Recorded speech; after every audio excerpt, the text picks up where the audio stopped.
Shalom,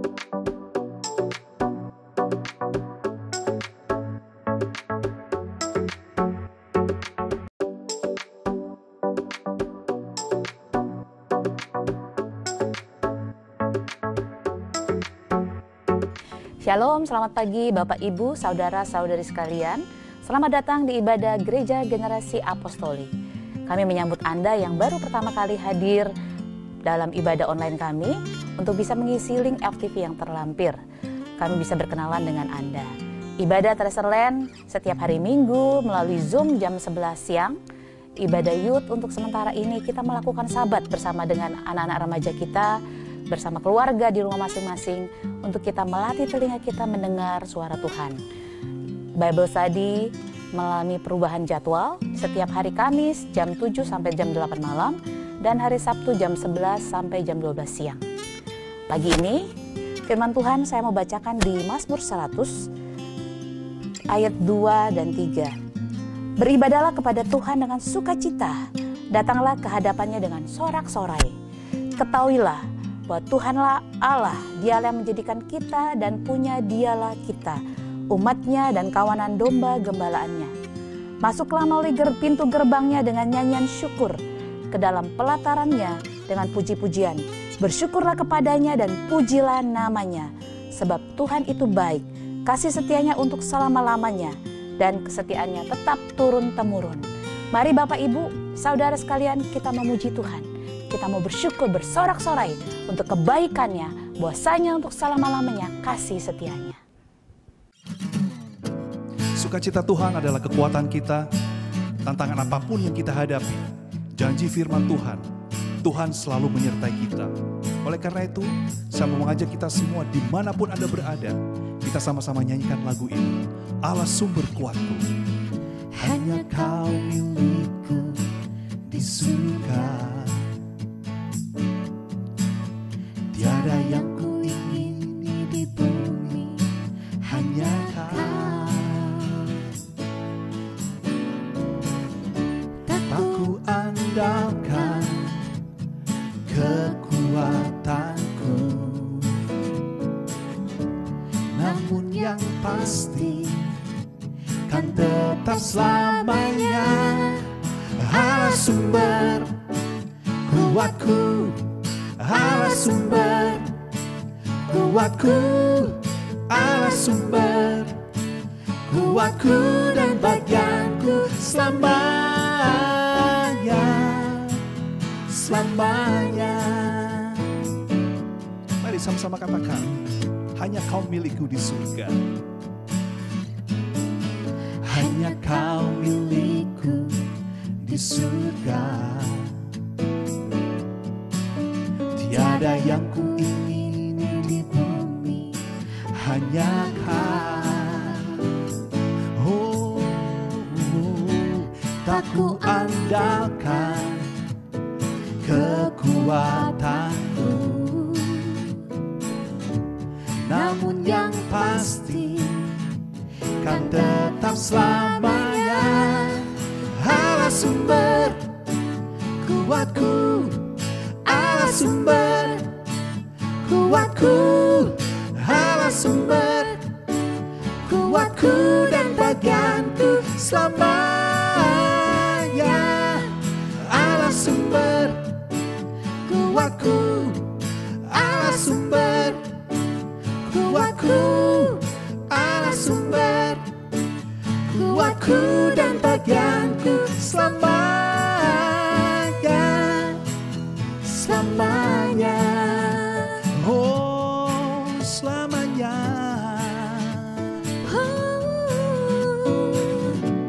selamanya, selamanya. Mari sama-sama katakan, tak ku andalkan kekuatanku, namun yang pasti kan tetap selamanya Allah sumber kuatku, Allah sumber kuatku, Allah sumber kuatku dan bagianku selamanya. sumber kuatku, Allah sumber kuatku, Allah sumber kuatku dan bagianku selamanya, selamanya, selamanya, selamanya. Allah sumber kuat kita. Oleh karena itu, saya percaya hanya di dalam Dialah, tinggal di dalam Dia, kita menjadi kuat di tengah-tengah situasi kita saat ini. Saya mengajak Bapak Ibu bisa membuka di Mazmur 126 ayat 8 dan 9. Orang-orang yang menabur dengan mencucurkan air mata akan menuai dengan bersorak-sorai. Orang berjalan maju dengan menangis sambil menabur benih, pasti pulang dengan sorak-sorai sambil membawa berkas-berkasnya. Pada pagi hari ini, saya percaya firman ini menguatkan kita semua. Di situasi kita pandemi ini, tetap kita mau menabur, tetap kita memberikan perpuluhan. Waktu kita mentaati firman Tuhan, maka firman Tuhan menggenapi janjinya. Saya percaya di tengah-tengah situasi ini, kita semua akan mengalami tuaian dengan hal-hal yang tidak pernah kita pikirkan. Karena Tuhanlah yang mempunyai dan kekuatan bagi kita semua. Saya mengajak Bapak Ibu untuk menabur dengan QRIS yang sudah terlampir atau melalui M-Banking. Anda bisa melakukan transfer. Sambil menunggu Anda memberikan taburan, saya juga mengajak Bapak Ibu untuk memberikan prayer request daripada kebutuhan Bapak Ibu untuk bisa di email melalui contact@apostolicgeneration.org. Juga melalui email ini Anda juga bisa membagikan testimoni-testimoni bagaimana Anda mengalami Tuhan melalui doa yang dijawab, melalui firman yang dialami dalam kehidupan Anda setiap hari. Kami sangat diberkati dengan apa yang menjadi kesaksian bagi Bapak Ibu untuk menjadi sukacita kita semua. Mari kita doakan persembahan kita. Bapa surga, terima kasih untuk setiap benih yang ditabur oleh anak-anak-Mu. Kami percaya Tuhan, seperti firman-Mu katakan, waktu kami menabur sambil mencucurkan air mata dengan situasi kami, tapi kami mau taat kepada firman-Mu, maka Engkau berkata kami akan menuai dengan bersorak-sorai. Kami berdoa Tuhan, setiap benih yang ditabur tidak akan kembali sia-sia. Benih itu meninggalkan tangan kami, tapi tidak meninggalkan hidup kami. Kami berdoa Tuhan, setiap anak-anak-Mu di rumah masing-masing akan mengalami tuaian melalui berkat, melalui pintu-pintu usaha yang dibukakan, melalui pekerjaan yang baru, melalui jawaban-jawaban dari segala kebutuhan ekonomi kami Tuhan. Dan kami berkati setiap tuaian ini dalam nama Yesus terjadi di dalam setiap keluarga demi keluarga dan pribadi demi pribadi. Tuhan, kami juga mengangkat permohonan doa kami Tuhan. Kami berdoa untuk setiap keluarga kami yang saat ini mengalami COVID. Kami berkirimkan firman ke tubuh mereka. Oleh bilur Yesus, setiap anak-anak-Mu yang sakit disembuhkan. Kami juga mengangkat Bapak Paus Tiadi, papanya Perdana, Bapak Michael, papanya Christine. Kami kirimkan firman ke tubuh mereka Tuhan. Dan setiap ayah daripada jemaat kami ini, mereka juga mengalami Kristus menuntun hari demi hari. Mereka mengalami iman yang dikuatkan, iman yang membuat mereka bisa melihat kesembuhan terjadi. Bapak, kami bersyukur juga Tuhan untuk setiap terobosan-terobosan ekonomi. Kami kirimkan juga Tuhan kepada setiap jemaat-Mu yang saat ini mengalami kesulitan dalam segala ekonomi mereka, tantangan-tantangan dalam pekerjaan mereka. Tuhan, Engkaulah jawaban bagi kami. Kami juga berdoa Tuhan untuk bangsa kami Indonesia. Kami berdoa untuk Pak Presiden kami Jokowi Tuhan dan segenap jajaran kementerian yang ada. Kami berdoa Tuhan, hikmat-Mu turun atas kepemimpinan bangsa ini Tuhan. Mengatasi segala apa yang terjadi di bangsa ini. Dengan COVID, dengan tantangan ekonomi, Tuhan Kau berikan hikmat. Tuhan, kami percaya Engkau sendiri yang memilih pemimpin kami Tuhan. Dan waktu kami mendoakan mereka dengan hikmat-Mu Tuhan, mereka bisa melakukan pekerjaan dan tanggung jawab mereka yang besar atas bangsa ini. Terima kasih Bapa, kami ucap syukur dan kami mau kembalikan segala hormat, pujian hanya bagi-Mu untuk setiap jawaban doa yang akan kami terima. Di dalam nama Yesus Tuhan, amin.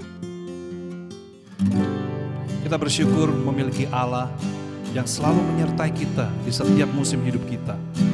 Oleh karena itu saya mau mengajak kita semua menyembah Allah, Raja di atas segala raja dan Tuhan di atas segala Tuhan. Karena tidak pernah meninggalkan kita, bahkan melupakan kita. Mari kita sama-sama nyanyikan lagu ini.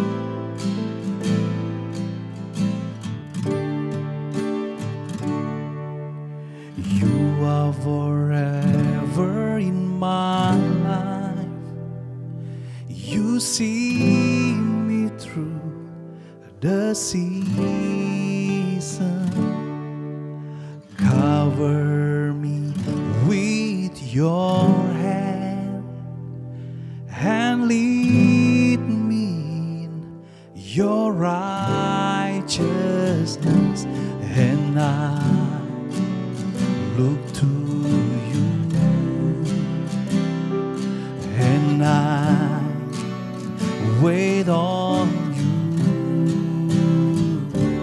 I sing to you, Lord, a hymn of love for your faithfulness to me. I'm carrying everlasting arms. You never let me go through it all.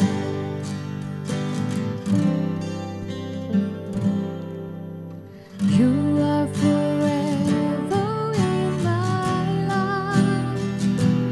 You see me through the season.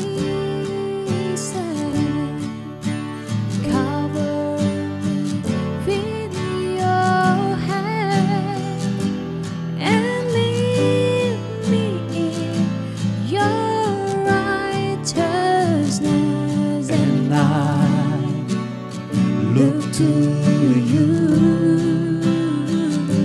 and I wait on you. I sing to you, Lord, a hymn of love for your faithfulness to me. I'm carrying everlasting arms.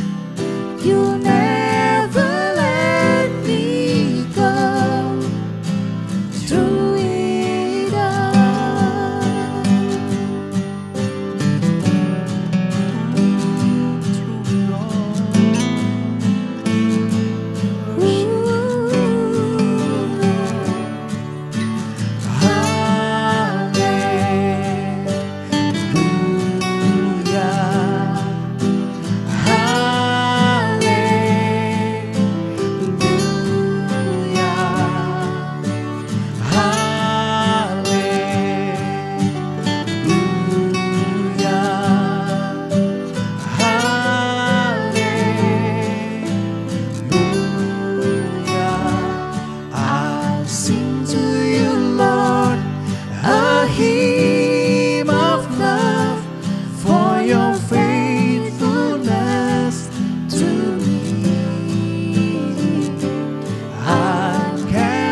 padamu. Pimpinlah jalanku dalam terang firman-Mu. Ajar ku berharap hanya padamu. Ajar ku mengerti segala rencana-Mu. Ajar ku berserah hanya padamu. Pimpinlah jalanku dalam terang firman-Mu. Ajar ku berharap hanya padamu. Bapakku, ajar segala rancangan-Mu. Tuhanku, heran perbuatan-Mu. Engkau sanggup mengadakan segala yang ku perlukan menurut kehendak-Mu. Terjadilah.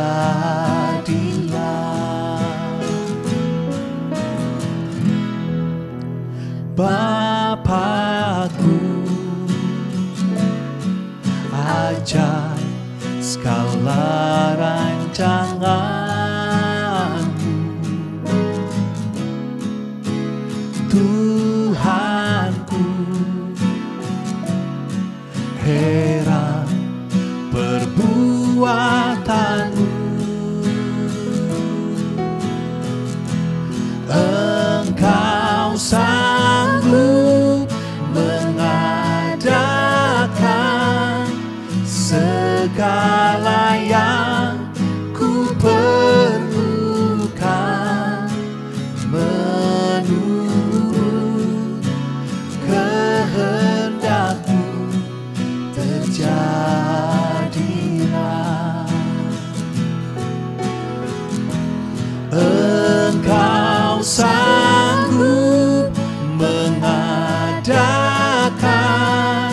segala yang ku perlukan menurut kehendak-Mu.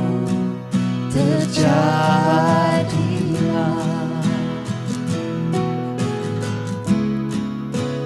Menurut kehendak-Mu. Terjadilah.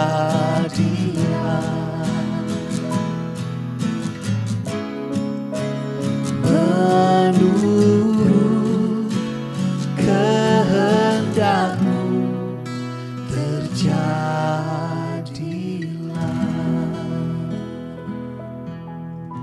Shalom.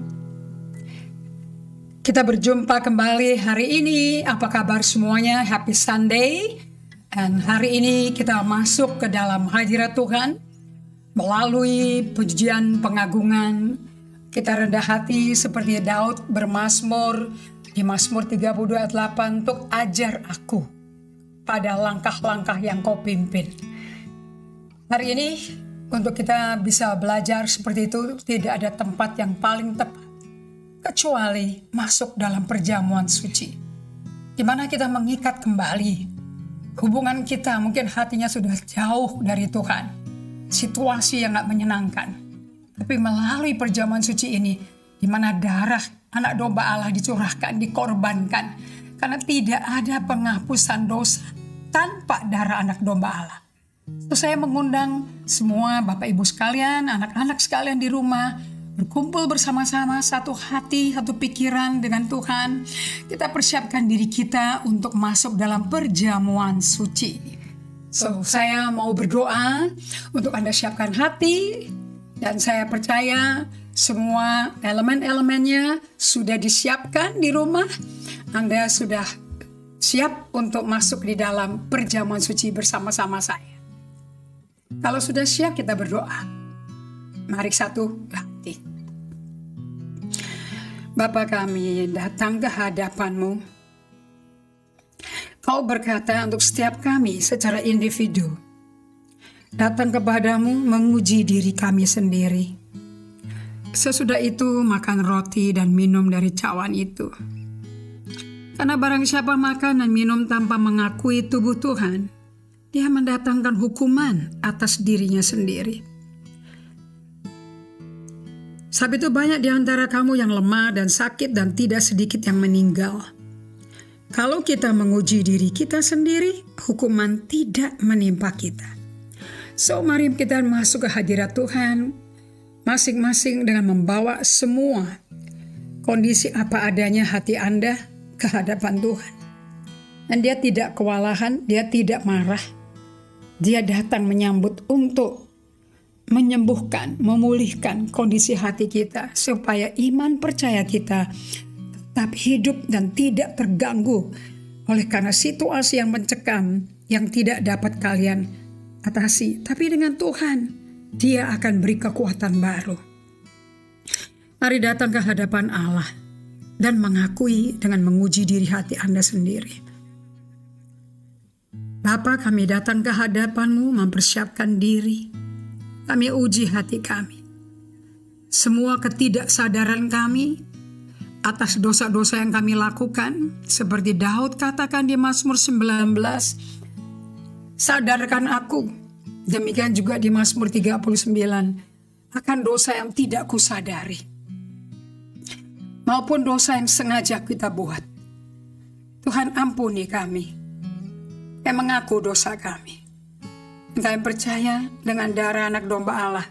Kau berjanji di 1 Yohanes 1 ayat 9, Allah setia dan adil mengampuni kami dan menyucikan hati kami dari segala kejahatan, karena kuasa darah yang hidup dan berkuasa, yang menebus nyawa kami.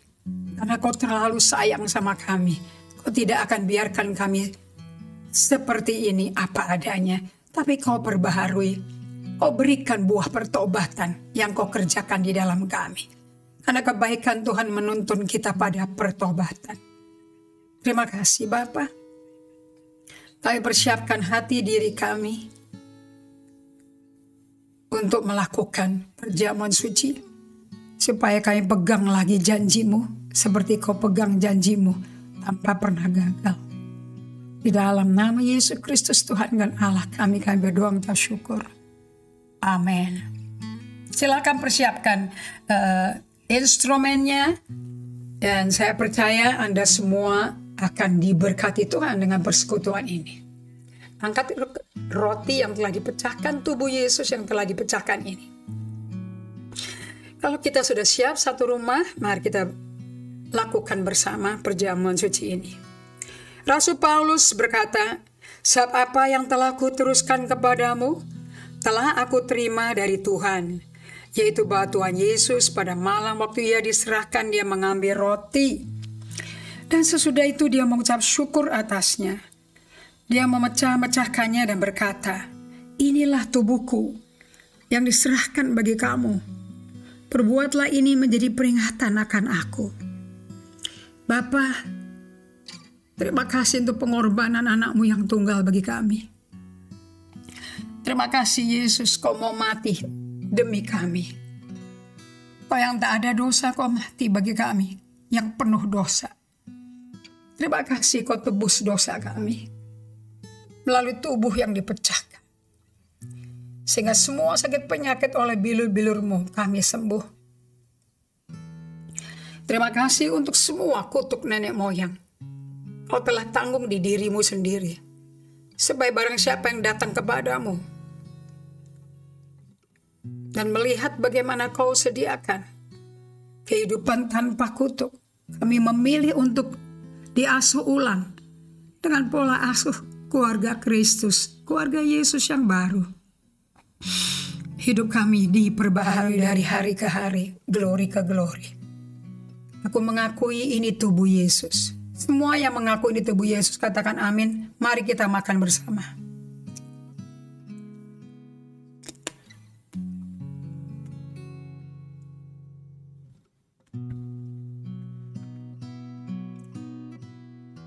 Mari kita ambil cawan kita. Taruh di atas kepala kita, kita hormati darah anak domba Allah. Mari satu hati. Demikian juga dia mengambil cawan sesudah makan, lalu berkata, cawan ini adalah perjanjian baru yang dimeteraikan oleh darahku. Perbuatlah ini setiap kali kamu meminumnya, menjadi peringatan akan aku. Sebab setiap kali kamu makan roti ini dan minum cawan ini, kamu memberitakan kematian Tuhan sampai Dia datang. Jadi barang siapa dengan cara yang tidak layak makan roti atau minum cawan Tuhan, ia berdosa terhadap tubuh dan darah Tuhan. Kami mengaku ini darah perjanjian baru. Melalui darah ini, upacara perjamuan suci ini, kita menjadi sah milik Allah. Yang diberikan, dijaminkan janji-janji Allah. Untuk kami hidup sebagai anak Allah, pengikut Kristus, murid Kristus. Apapun yang dibutuhkan untuk kami jadi pengikut Kristus sudah disediakan oleh anak domba Allah. Karena darah ini. Kami berterima kasih Bapa. Melalui darah ini kami menjadi ciptaan baru. Yang lama telah berlalu. Sesungguhnya yang baru datang di dalam Kristus Yesus. Kami mau masuk dan hidup dalam ciptaan baru-Mu itu hari per hari. Dalam nama Yesus. Semua yang percaya ini darah anak domba Allah, katakan amin. Mari kita minum bersama-sama.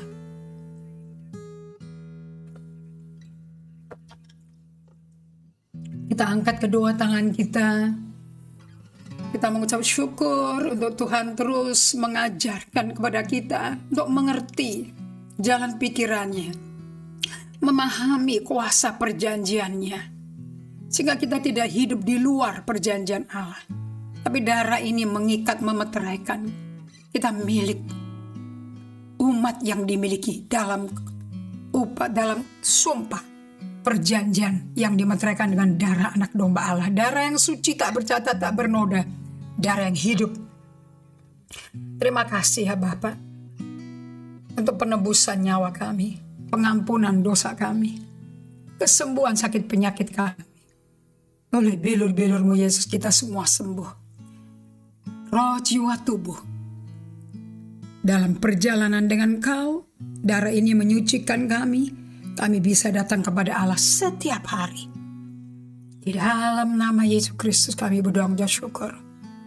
Amin. Haleluya. Kami bersyukur untuk setiap Anda yang mau memaknai makna daripada kuasa darah Yesus. Ibrani 4 ayat 14-15 terus kalian renungkan tiap hari. Karena kalian bukan orang luar perjanjian Allah. Kalian adalah orang dalam perjanjian Allah. Kamu bukan milik orang, kamu milik Tuhan Yesus. Raja dari kerajaan kekal kita. Amin. Di minggu lalu kita memperkenalkan pada Anda bagaimana hidup di dalam kerajaan Allah, Yesus rajanya. Di mana Allah adalah sumber dari segala otoritas. Di langit, di bumi, di awan-awan, di sorga, Dia sumber segala otoritas itu. Alias tidak ada otoritas yang ada bisa ada tanpa Dia. So tidak ada orang bisa sembarangan mengangkat diri menjadi otoritas tertinggi sendiri. Di mana Tuhan yang menetapkan segalanya sebelum dunia dijadikan. So siapkan Alkitab kalian semuanya. Kita akan masuk ke dalam part 2 daripada pelajaran otoritas Allah ada di Allah. Oleh sebab itu kita layak menghormati Allah secara totalitas. Saya akan ulang kembali dari Roma 13 ayat 1 dan 2. Ini ayat yang penting sekali sebagai basis daripada bagaimana hidup sebagai warga negara kerajaan Allah di bumi seperti di surga. Ayat pertama Roma 13. Tiap-tiap orang harus takluk kepada pemerintah yang di atasnya. Sebab tidak ada pemerintah yang tidak berasal dari Allah. Dan pemerintah-pemerintah yang ada ditetapkan oleh Allah. Jadi perhatikan di sini kalau Anda renungkan 2-3 kali, mungkin 10 kali sendiri ya. Kalau khotbah karena waktu terbatas saya mesti baca sekali. Namun Anda nanti renungkan sendiri. Sampai Roh Kudus ngomong ke Anda. Sampai ini firman menjadi Anda. Di mana setiap Anda, kalau Anda ada orang tua di atasmu atau ada suami di atasmu, kayak kalau Anda anak-anak. Nah, kalau Anda ada guru, Anda pegawai negeri, mungkin ada atasan di atas Anda, pasti ya ada ranking, ada tatanan, ada susunan. Itu kalau di kerajaannya Yesus itu jelas sekali. Bahkan Yesus pun berkata sendiri bagaimana harmonisasi Allah Bapa, Putra, Roh Kudus itu terjamin sampai hari ini, kekal sampai selama-lamanya. Allah Bapa, Putra, Roh Kudus tidak pernah clash, tidak pernah konflik. Selalu sehati, seia, sekata, sepikir. Bukankah Yesus berkata, anak dari dirinya sendiri tidak bisa melakukan apa-apa kecuali anak melihat bapaknya lakukan. Apa? Ayat berikutnya. Roh Kudus tidak berkata-kata dari dirinya sendiri. Apa yang dia dengar dari Putra Allah, itu yang dia sampaikan ke kita. Apa yang Yesus Putra Allah dengar dari Bapaknya, itu yang disampaikan ke Roh Kudus. So semuanya itu teratur. Selalu di atas itu ada otoritas, ada pemerintah. Oke? Sebab itu barang siapa, ayat 2, melawan pemerintah, yang melawan ketetapan Allah, alias Allah yang dilawan. Dan siapa yang melakukannya akan mendatangkan hukuman atas dirinya sendiri. Jadi di mana kita melawan otoritas yang Allah tempatkan di atas kita. Kalau di rumah saya tunduk sama Oma. Usia yang apakah dia pandai, cermat atau apapun, tidak ada masalah. Kalau Oma pun sudah tidak begitu jelas pendengarannya, tetap hormat kepada jabatan sebagai pemerintah di atas kita, anak-anak kita berikan. Di part 1 saya bagikan bagaimana Yesus di kampungnya sendiri di Nazaret tidak bisa melakukan mujizat di sana. Satu pun mujizat dia nggak bisa lakukan. Kecuali menyembuhkan beberapa orang sakit dengan meletakkan tangannya atas mereka. Ini ditulis di Markus 6 ayat 5. Dan dikatakan di Markus 6 ayat 3 dan 4. Kalau nggak salah ayat 6a ya. Coba saya lihat sebentar. Ini saya sebagai sambil review. Dikatakan bahwa anak Allah, Yesus Kristus, dia heran sampai dia tidak bisa melakukan mujizat. Markus 6 ayat 6a ya. Ia merasa heran atas ketidakpercayaan mereka. Satu kampung Nazaret, tempat Yesus dibesarkan, tidak bisa terima mujizat. Yesus nggak bisa melakukan satu mujizat pun.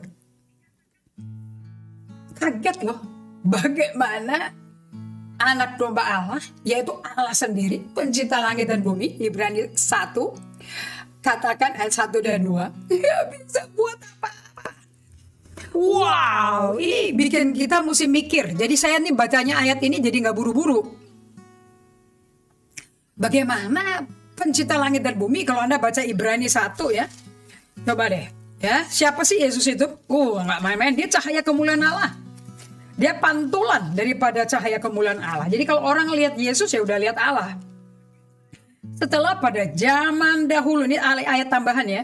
Allah berulang kali dalam berbagai cara berbicara kepada nenek moyang kita dengan perantara nabi-nabi. Maka pada zaman akhir ini, ia telah berbicara kepada kita dengan perantaran anaknya. Ini Yesus Kristus dong. Yang telah ia tetapkan sebagai yang berhak menerima segala yang ada. Oleh dia, Allah telah menjadikan alam semesta. Ayat 3. Ia adalah cahaya kemuliaan Allah dan gambar wujud Allah, dan menopang segala yang ada dengan firman-Nya yang penuh kekuasaan. Dan setelah ia selesai mengadakan penyucian dosa, ia duduk di sebelah kanan yang maha besar, di tempat yang tinggi, jauh lebih tinggi, ayat 4, daripada malaikat-malaikat, sama seperti nama yang dikaruniakannya kepadanya, jauh lebih indah daripada nama mereka. Dia adalah cahaya kemuliaan Allah, ayat 3, gambar wujud Allah yang menopang segala sesuatu dengan firman-Nya yang penuh kekuasaan. Firman-Nya itu penuh kekuasaan, kecuali di Nazaret. Firman-Nya gak berkuasa melakukan satu mujizat pun. Sampai Yesus heran, kaget, bengong.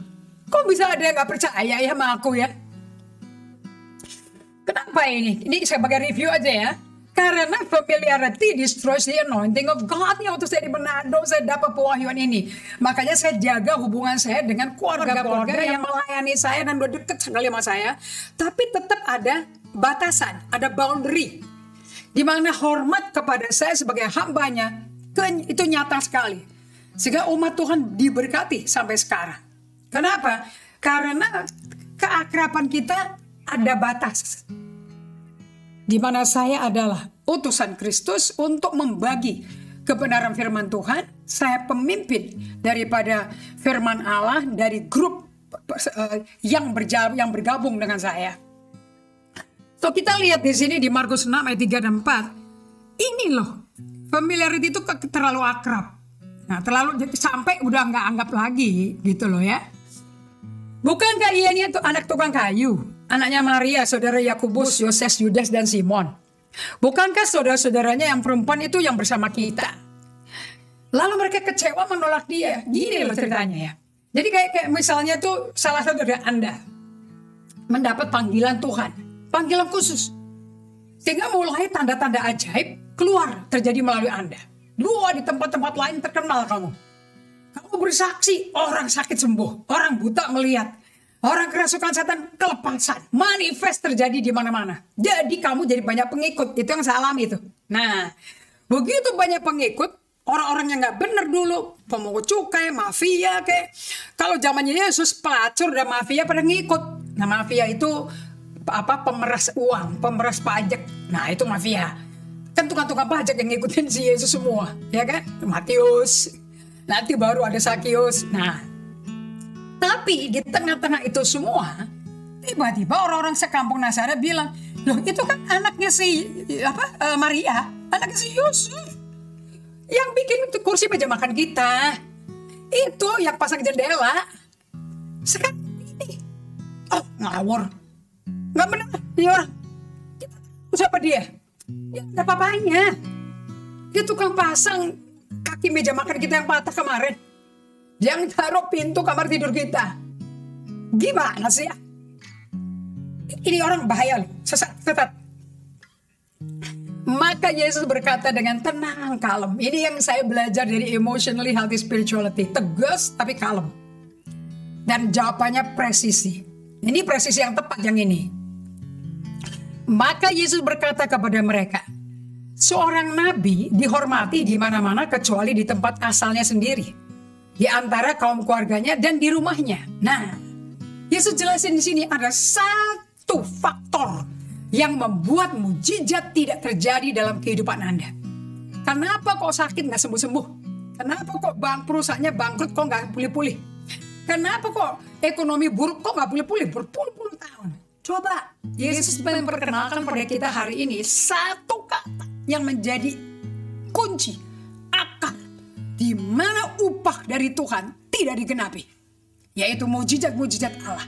Kenapa? Lihat, seorang nabi dihormati di mana-mana, kecuali di keluarganya, di kampungnya, di kotanya. Nah, makanya Nabi Mika bernubuat, musuhnya kamu waktu kamu dipilih dan dipanggil oleh Allah itu satu rumahmu sendiri. Jadi Anda kalau dipakai seperti saya, walaupun kalian mendoakan saya akur sama keluarga saya, pulih hubungannya, tapi pernah satu era masa hidup saya, kira-kira 20 tahun yang lalu, di mana satu keluarga saya itu menjauhi saya, terlalu ekstrim. Tapi karena papi saya sembuh dari sakit, mami saya juga sembuh melalui saya, mereka mulai mikir, mereka mulai melihat dan kepingin ke gerejanya Apostle Indri. Waktu itu sama gembala saya almarhum Pak Ari Purwanto di Gereja Kristen Perjanjian Baru, tetap keluarga saya. Nah, tetapi awalnya saya nggak dianggap. Tahu nggak kenapa? Ini si Indri yang kurang ajar, anak brutal di keluarga kita. Sekarang sok suci pakai Alkitab, khotbah lagi. Nggak salah nih. Jadi awal nggak terjadi apa-apa. Tapi karena nama saya sudah mulai terkenal, banyak orang jemput saya untuk ibadah-ibadah, pada bersaksi semua mereka berubah hidupnya melalui saya. Orang tua saya mulai diem. Anakku bisa berubah ya? Dari yang kurang ajar bisa berubah ya? Wow! Kuncinya satu. Mujizat terjadi di rumah kami. Papi saya sembuh dari diabetes melalui tumpang tangan saya. Ingat ya kesaksian saya ya. Karena dia mulai menghormati Tuhan yang anaknya sembah dan hormati. Waktu papi saya menghormati Yesus dengan saya menyampaikan pada papa saya, kalau papi angkat tangan, Tuhan turun tangan 3 kali. Kalau papi turun tangan, Tuhan angkat tangan 3 kali. Langsung saya tumpang tangan, papi bilang panas, badannya panas. Besoknya saya baru tahu papi check up ke dokter secara rutin. Orang diabetes kan check up terus. Sembuh. Karena satu kata, dia hormati Tuhan saya. Jadi, Anda jangan kaget ya. Kalau Tuhan sering kali datang kepada Anda untuk menjadi jawaban dari kebutuhanmu. Tapi, seringkali dia membuat dirinya diketemukan manusia dalam paket bungkusan yang manusia gak suka. Tukang kayu, kayak gitu. Kayak anak berandal, paketnya anak berandal loh. Yang diproses Tuhan. So Yesus tidak datang dalam penampilan yang orang Yahudi harapkan sebagai Mesias. Kenapa? Karena Yesaya tuh 2 kali tuh ngomong. Seorang perempuan darah, Yesaya 7:14 akan melahirkan seorang anak. Nah, Yesaya 9 ayat 5 dia katakan seorang anak telah lahir, seorang putra diberikan, pemerintahan kerajaannya ada di bahunya. Namanya Allah yang ajaib, Bapa yang kekal, Raja damai. Jadi mereka tuh bayangannya gara-gara nubuatnya Yesaya itu nanti pakai kuda, pakai cape, kayak pakai mahkota. Mereka gak pernah bayangin lahirnya tuh di palungan dan kerjanya sebagai anak tukang kayu. Nggak bisa nyambung. Sampai hari itu pun mereka gak nyambung, makanya ditolak paketnya. Seperti itu bungkusannya. Can you know? Nah, kemudian pada waktu Yesus di Markus 6 ini, ya, itu kan setelah di Markus 4 kan, setelah dia keluar padang gurun, waktu dia dibaptis selam, bukankah turun Roh Kudus seperti burung merpati? Kemudian dia dibawa sama Roh Kudus, bukan ke singgasana loh, langsung ke padang gurun, tempat solitude, silence, and stillness. Dia 40 hari gak makan, gak minum. Bersama Roh Kudus. Kemudian dicobai iblis. Kalau kau anak Allah, ubah batu jadi roti. Ada tertulis. Kalau engkau anak Allah, sembah aku.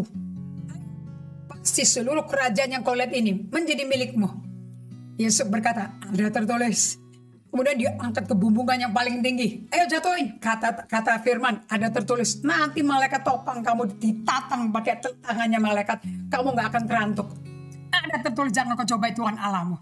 Kemudian setan mengundurkan diri. Yesus keluar dengan penuh kuasa Roh Kudus. Dikasih Yesaya 61. Waktu dikasih Yesaya 61 di Lukas 4, kaget orang-orang. Tahu gak kenapa? Sebab dia ngomong satu kata bom. Dia berkata seperti ini. Dia kutip dulu ya, Yesaya 61. Roh Tuhan turun padaku, mengurapi aku, mengutus aku menyampaikan kabar baik, memberikan tahun rahmat dan tahun pembalasan Allah kita. Dan menyembuhkan orang yang remuk hati, membuka pintu penjara. Kemudian dia kelar, langsung berkata, dia tutup gulungan kitab itu, dia kitab Yesaya. Anda mau tahu gak dia ngomong apa? Hari ini nubuat ini digenapi. Akulah orangnya. Wah, marah orang Farisi. Siapa ini? Dia orangnya. Gila. Masa Mesias tukang kayu? Masa Mesias lahir di palungan? Enggak, sesat. So, penduduk Nazaret itu semua pada nahan hormat mereka dari Yesus dan menolak dia. Menolaknya nggak main-main, nggak tanggung-tanggung, benci dan kecewa. Model kayak apa kayak begini, potongan kayak apa kayak begini. Minggu lalu saya sudah bagikan bahwa arti kata hormat dalam bahasa Greka adalah timi. Bacanya bukan time ya, tapi timi. Artinya sesuatu yang valuing, sesuatu yang perlu ditimbang berharga. Seperti benda yang mahal berbobot kayak emas. Jadi orang kalau menghormati seseorang itu, wow, ini kayak nilainya kayak emas. Seseorang yang spesial. Jadi Yesus itu jabatannya plus karakternya sekalian ya. Kalau kita jabatannya dari Tuhan, tapi karakter kita masih semua diperbaiki. Makanya jangan menghakimi orang karena karakternya tidak bagus. Tapi kalau dia punya jawatan dan punya jabatan yang Tuhan kasih seperti orang tuamu, ayah ibumu, gurumu, presiden, menteri, wali kota, bupati, camat, gubernur, menteri, hati-hati. Hati-hati, itu semua pemerintahan, tidak ada yang diberikan tanpa dari Allah ya. Ingat kan Roma 13? Lawan kata daripada hormat, ya tidak hormat. Betul apa tidak? Nah, dishonor kalau bahasa Inggris itu saya suka ya. Bukan pakai kata respect, tapi honor. H-O-N-O-R.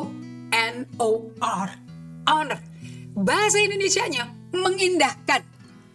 Ini untuk membedakan kata hormati dan mengindahkan. Kalau honor mengindahkan. Kalau respect itu menghormati. Nah, kata mengindahkan, memandang, kata yang menghormati itu mengindahkan, artinya menghargai sebagai bernilai emas.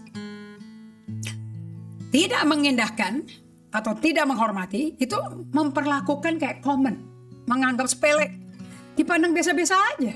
Jadi kalau datang masuk ruangan, naik ke mimbar, orang pada buang muka, pada makan permen karet, masa bodoh, dia ngomong apa nggak didengar. Itu memperlakukan pemimpin sebagai biasa-biasa. Memperlakukan sesama sebagai orang biasa aja.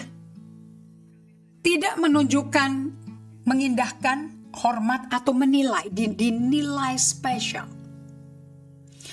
Nazaret seluruh penduduknya memperlakukan Yesus dengan sikap seperti itu. Kenapa? Ternyata orang itu mengindahkan sesama, mengindahkan otoritas di atasnya, pemerintah di atasnya, itu kelihatan dari pikiran, tindakan, perkataan. Nah, hati-hati loh. Anda bisa nggak mengindahkan orang melalui tindakanmu, melalui perkataanmu, melalui pikiranmu. Nggak peduli. Orangnya kasar, bajingan, bejat. Nggak peduli. Kalau dia ada di atas sebagai pimpinan yang Allah berikan pemerintahannya, Anda harus mengindahkan dia. Tanpa peduli karakternya. Karena karakter itu dibentuk sampai Yesus datang. Tapi jawatan diberikan. Begitu Anda menikah, istri Anda hamil, terjadi pembuahan, lahirlah si anak. Otomatis anak akan menghormati bapaknya.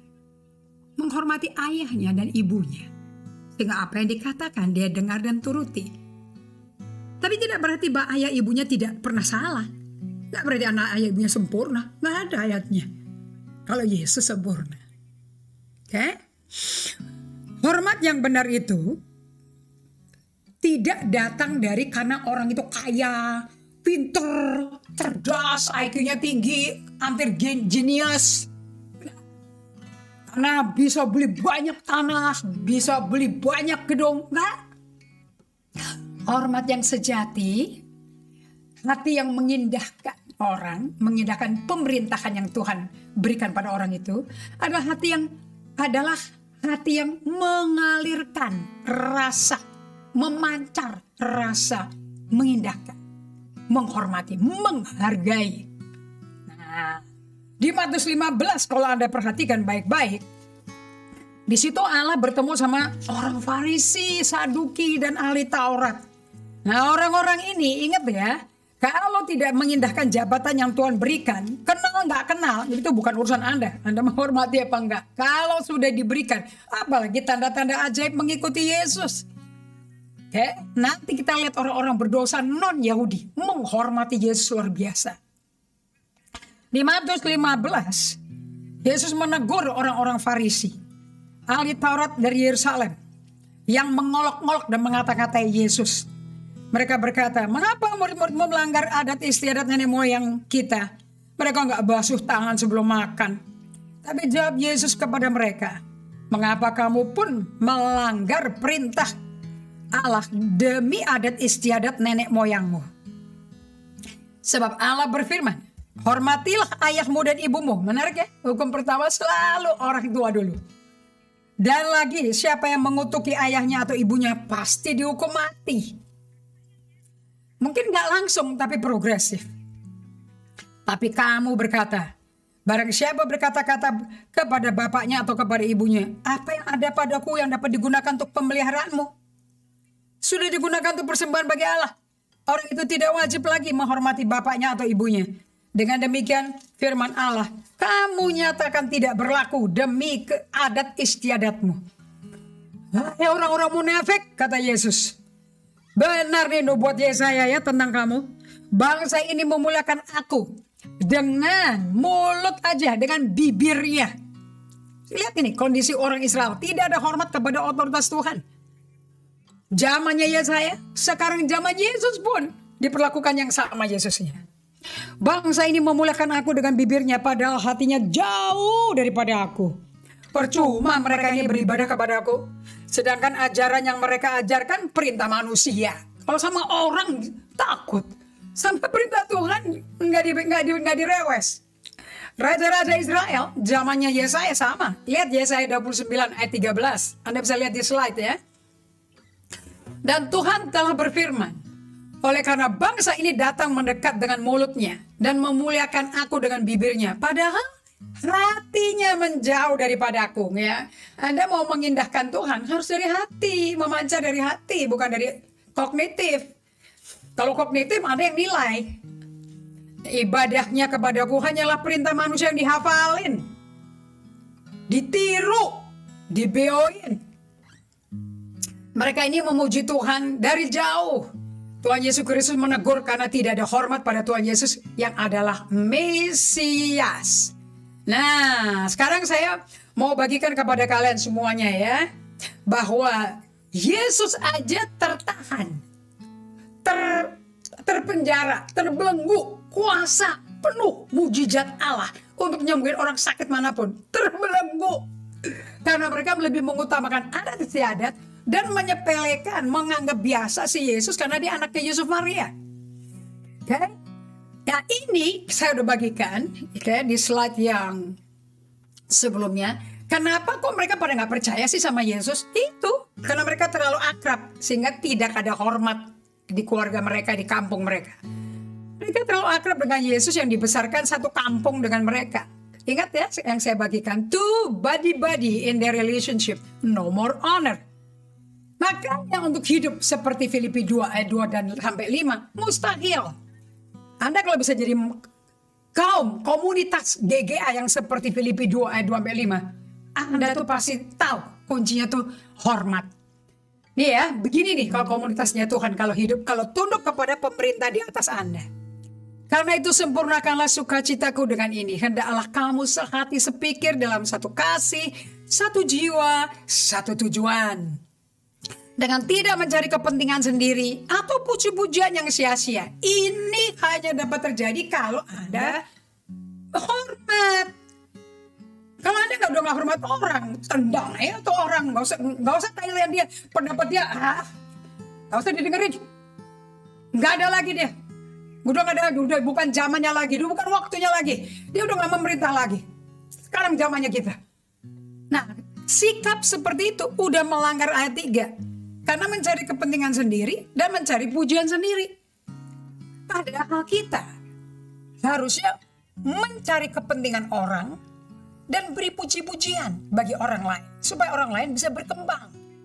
Berdiri di atas bahu Anda. Bukan yang pemegang bahu, penyandang bahu itu malah ditendang. Bukan.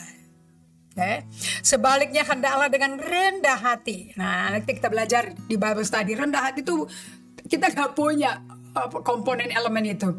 Ini perlu mengalami situasi yang mencekam, yang menyakiti, yang membuat kita menderita. Di situ kita mau pilih jalannya Tuhan, meresponi jalan Tuhan, apa mau pakai reaktif emosi. Kalau kita pilih jalan Tuhan, walaupun kita dihina, disakiti kayak Ayub, Anda memilih rendah hati. Di situ kasih karunia Allah melimpah. Sebaliknya hendaklah kamu rendah hati, seorang menganggap yang lain lebih utama daripada dirinya sendiri. Ini cara leadership. Ini leadership style. Servant leader. Anda mementingkan orang lain dikembangkan. Dan Anda yang mengembangkan bersama yang dikembangkan. Bukan malah Anda mengembangkan diri sendiri. Dan mengembangkan kerajaan sendiri. Pasti hancur. Karena Tuhan gak akan izinkan itu terjadi. Tidak sesuai dengan pemerintahan kerajaan sorga. Ingat loh, Yesus Raja bukan presiden. Presiden itu berdasarkan pemerintah demokrasi. Demokrasi sama kerajaan sorga, bukan kerajaan di Inggris ya. Bukan kerajaan Belanda. Kerajaan Yesus. Itu rankingnya, tatanannya, pemerintahannya rapi. Nggak bisa diselusup sembarangan. Yesus jadi nggak bisa nebak bapaknya. Lucifer nyoba loh. Mengambil jabatan Allah Bapa loh. Ditendang langsung. Menjadi iblis tuh. Sepertiga malaikat Tuhan diajak sama dia, berontak semuanya. Mereka kehilangan tempat hidup mereka. Kehilangan wujud mereka sebagai malaikat. Hati-hati. Dan janganlah tiap-tiap orang hanya memperhatikan kepentingannya sendiri, tapi kepentingan orang lain. Ini typical servant leader. Hendaklah kamu dalam hidupmu bersama menaruh pikiran dan perasaan yang terdapat juga dalam Kristus Yesus. Anda taruh pikiran Kristus dengan hormati Yesus sebagai penyelamat jiwa Anda. Your Lord, L-O-R-D. Tuhan, kurios, Tuanku. Of course dia pemerintah di atas kita. Pasti Anda akan memperlakukan sesama seperti Yesus perlakukan Anda. Nggak mungkin enggak. Makanya kasihlah Tuhan Allahmu dan kasihlah sesamamu, itu satu koin dua sisi. Kalau Anda mau tahu Anda itu mencintai sesamamu, mencintai Tuhan, kelihatannya dari bagaimana perlakuanmu kepada sesamamu. So, dalam hidupmu bersama, taruh pikiran dan perasaan yang ada pada Yesus. Nah, sekarang saya mau bahas satu perikop pengajaran yang luar biasa. Bagaimana the power, kuasa hormat itu membuat kuasa kesembuhan yang full tersedia hanya bagi Anda. Lukas 5 ayat 17 sampai ayat ke-20. Luar biasa. Anda buka Alkitab ya. Pada suatu hari ketika Yesus mengajar, ada beberapa orang Farisi dan ahli Taurat duduk mendengarkannya. Mereka datang dari semua desa di Galilea dan Yudea dan dari Yerusalem. Catat ini, katakan bersama yang keras. Kuasa Tuhan menyertai dia. Siapa yang menyertai Yesus? Kuasa Tuhan. Sehingga ia dapat menyembuhkan orang sakit. Jadi kuasa Tuhan khusus hari itu untuk menyembuhkan orang-orang sakit tersedia di tempat itu. Available. Lalu datanglah beberapa orang mengusung seorang lumpuh di atas tempat tidur. Mereka berusaha membawa dia masuk dan meletakkannya di hadapan Yesus. Nah, kalau Anda lihat di Lukas 5:17, itu kan banyak itu rumah di mana Yesus berada, penuh loh sama orang Farisi, orang ahli Taurat pada dengerin pengajaran dia. Begitu penuh dengan orang duduk mendengar, sampai nggak ada tempat lagi buat orang lain masuk.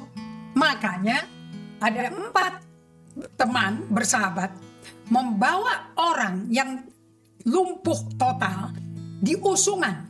Karena penuh tempat duduknya, dia bongkar atap, diturunin pas di depannya Yesus.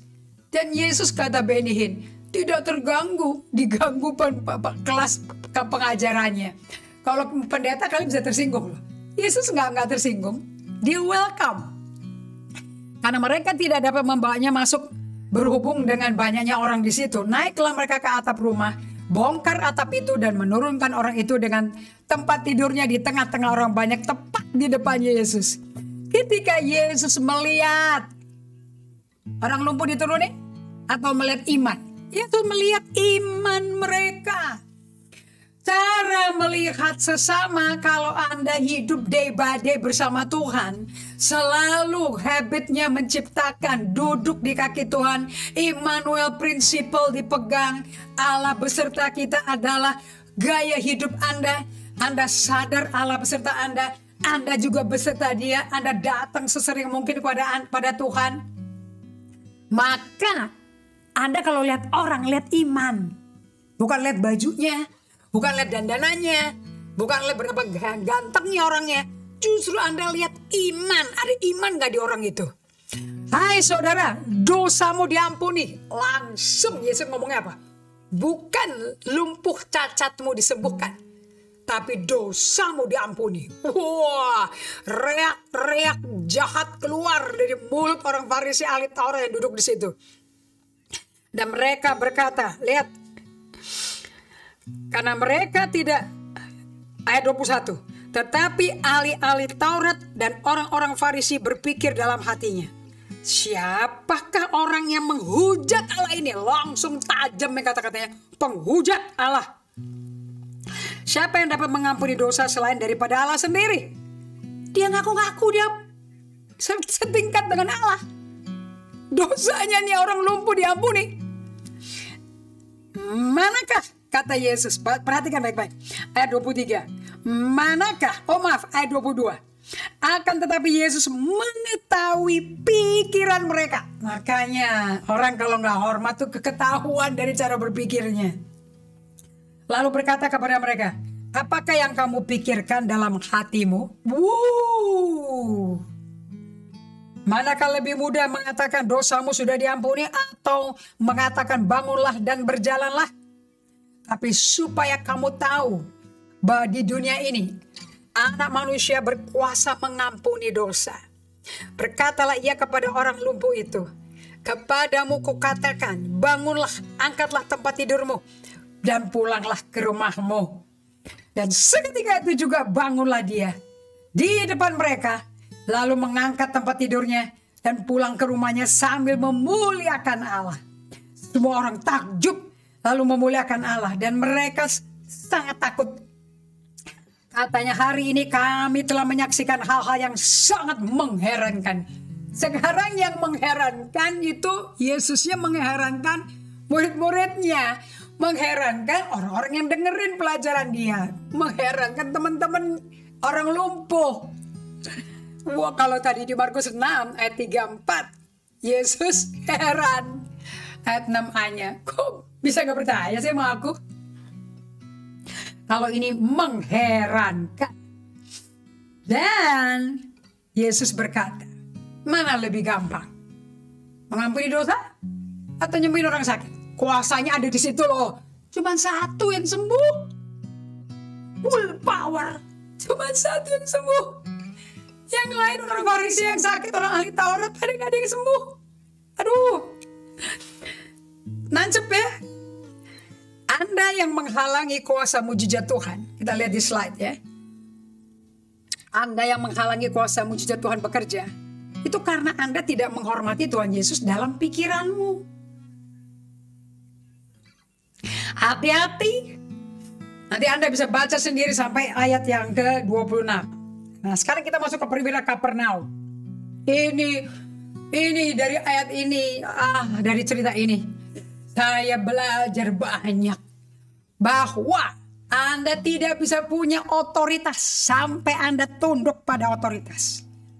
Nanti Anda kerja menjadi kepala supervisor, menjadi direktur, menjadi manajer, menjadi kepala ospek, menjadi kepala kelas, ketua kelas, bisa nggak didengerin siapapun loh. Kalau Anda menolak menghormati jabatan yang Tuhan kasih ke orang tuamu, jabatan yang Tuhan kasih ke gembalamu, Anda menolak dan tidak hormat pada gembalamu, kepada pemimpin gerejamu, kepada rasul. Kalau di GGR rasul dan gembala seniornya sama. Kita lihat di perwira Kapernaum. Jadi ternyata iman sama hormat itu satu dan sama. Kayak kembar siam. Gak ada orang bisa percaya tanpa hormat. Percaya Yesus, hormat Yesus.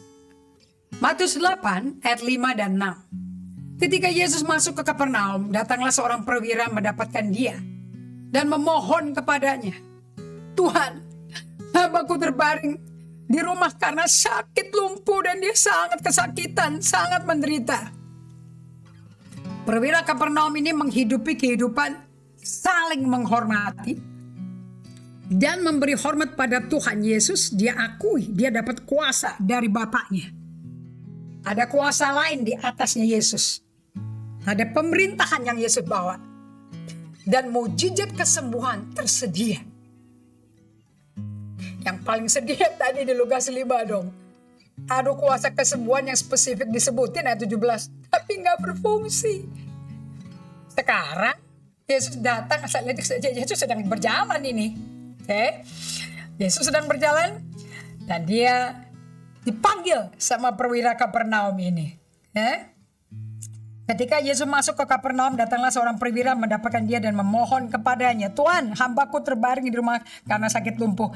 Ia sangat menderita." Yesus berkata kepadanya, "Aku akan datang menyembuhkannya." Nah, tapi jawab perwira itu kan seneng dong ya didatangin Yesus. Bahkan dimasukin rumahnya oleh Yesus, seneng dong. Bersejarah kan? Tapi jawabnya perwira Kapernaum ini, tentara Romawi ini, penakluknya Israel dengan orang yang ditaklukkan. Of course dong, Yesus kan orang Yahudi. Berarti Yesus kan orang tertawan dong. Penakluk nyembah yang ditaklukkan. Top ini benar-benar. Tetapi jawab perwira itu kepadanya, "Tuhan." Baca ya ayatnya baik-baik. T-U-A-N, bukan Tuhan.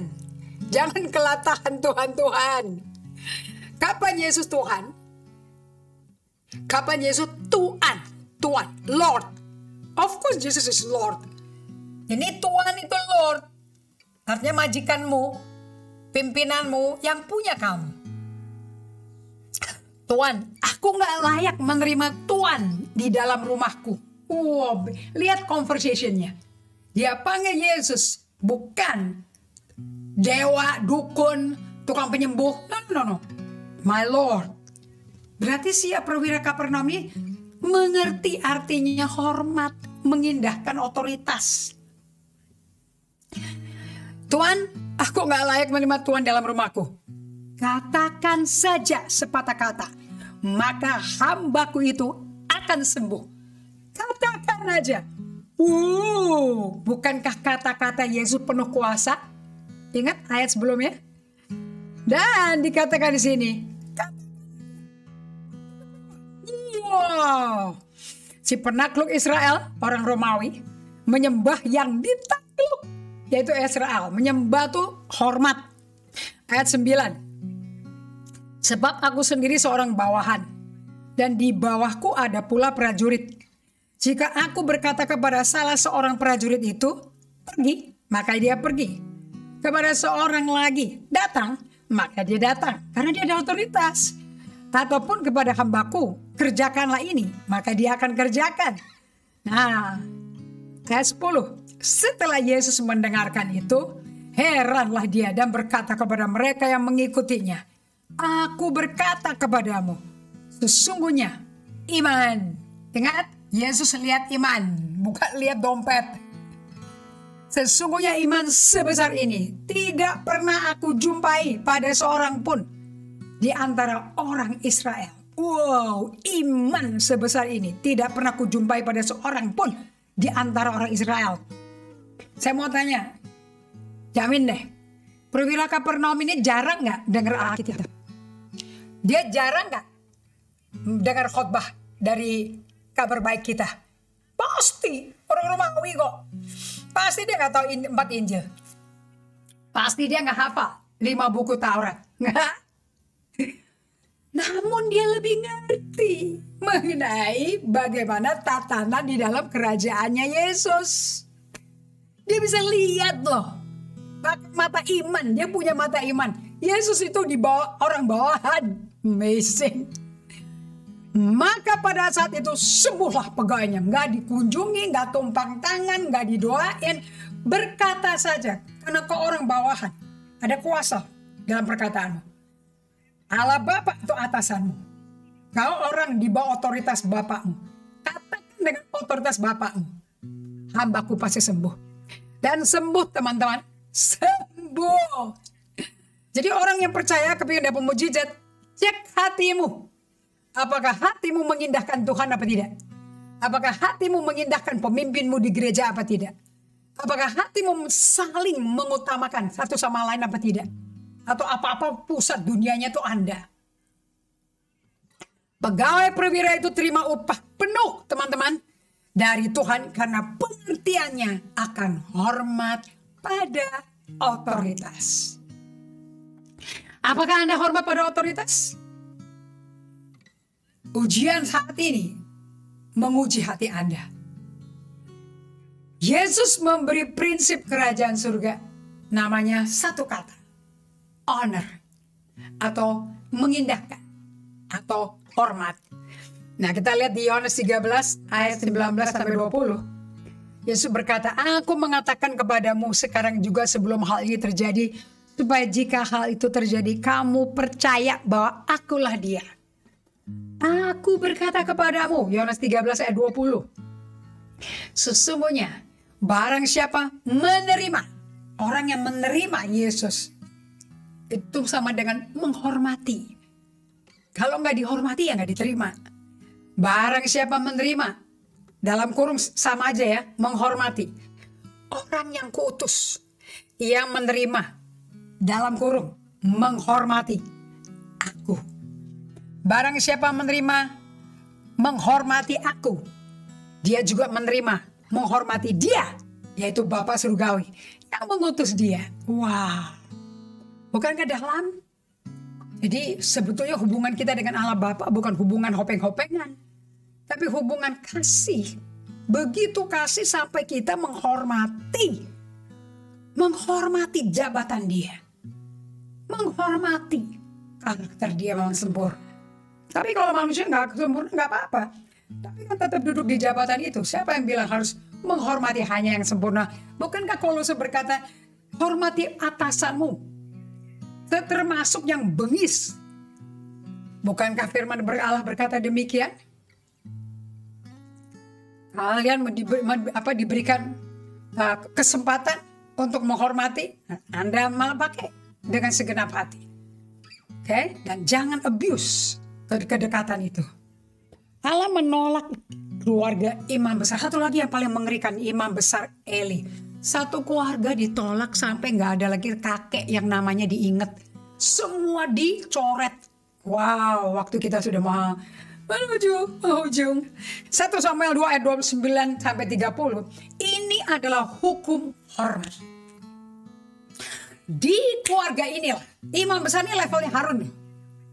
Allah menegur keras kepada Imam Eli. Karena tidak mau menegur anaknya. Bahkan lebih menghormati anaknya daripada Allah Israel. Lihat apa tuh hukum daripada hormat Allah. Mengapa sih engkau memandang dengan loba, dalam kurung tanpa hormat, kepada korban sembelihanku dan korban sajianku? Ini korban buat Tuhan loh. Bakar-bakaran, korban tebus dosa. dulu diperlakukan semena-mena sama anaknya Imam Eli, yaitu imam-imam suku Lewi yang melayani di bait Allah. Memang mereka nggak ada kerja lain kecuali di bait Allah. Tapi perlakuan mereka kepada Allah seenaknya. Yang sudah kuperintahkan, dan mengapa engkau menghormati anak-anakmu daripadaku?